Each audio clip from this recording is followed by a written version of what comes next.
Hello everyone, my name is Dr. Amina Hussain. I'm assistant professor at the Department of English and Modern European and Asian Languages at Khwaja Muinuddin Chishti Language University. And today's lecture is continuing the discussion on Absalom and Achitophel. In my previous lecture, I discussed the satirical elements, I discussed the introduction and the political propaganda behind the great work, the masterpiece, it is often considered as a masterpiece by Dryden. And in today's lecture, I will discuss other aspects of Absalom and Achitophel, and most prominently, the looking at Absalom and Achitophel as an allegory. So, in writing and examining Absalom and Achitophel, what is perhaps most remarkable and interesting is the way in which Dryden uses allegory. There were serious difficulties in the way of investing, a contemporary and such a political and a controversial subject, with the degree of that grandeur and gravity, and that level. The very familiarity of the subject matter was, in this respect, against the poet. Such unavoidable words as parliament, jury, writ, and committee, they defy any elevated medium, and they would have reduced Dryden's poem to the mock heroic level, just as MacFlecknoe or just like Shadwell, reduced MacFlecknoe. So the biblical allegory is very important here. It comes to rescue Dryden's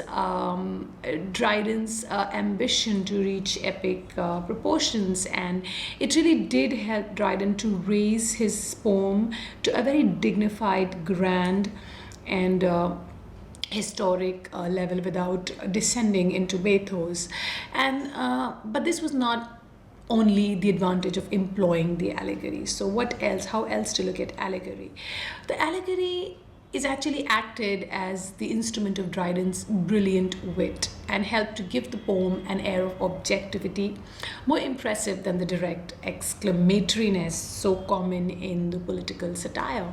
So the action stands out in relief because it is misleading and oversimplified. The fact that such figures as the king, the tempter, the mob are so readily recognized carries the action a step further from the realm of mere political wrangling in the direction of a universal, philosophical, and a poetic truth. Now, Dryden did not have much respect for a mere lampoons, and obviously by employing the biblical allegory, and using the biblical characters and the parallels, which was wide knowledge, amongst the audience and the readers of the time, and he molded and adapted it to his purpose, to his agenda, his propaganda. He really does find one method of raising a political satire to the level of a very highly dignified art, and the credit absolutely goes to Dryden for achieving this so superbly. So the peculiar quality of the poem, however, lies in the wit, and it pervades throughout the text. There is an ironic, opening pictures of Charles II. He's in the harem court, and there's a representation of Achitophel, as devil's advocate, to such details as the parallel of the Moses and the Korah and the portrait of the Issachar. The Dryden's wit is explicit. He brilliantly uses satire in the characters of wigs and oaths, and to these portraits touched with every satirical device, the poem does owes its fame.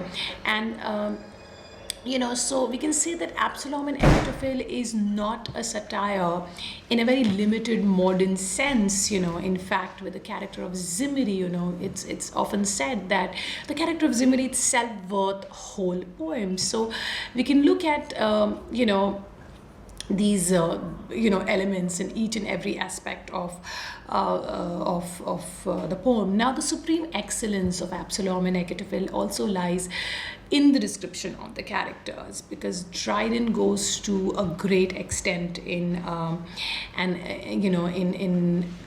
actually graphically, sketching the portraits for us, the preeminence of Achitophel among the opponents of the royal government is unmistakably signalized by his being commissioned to master, the shaken virtue of Absalom. So when the satire proceeds from the leaders to the followers, there is a surer discernment and more perfect insight. So, we can see.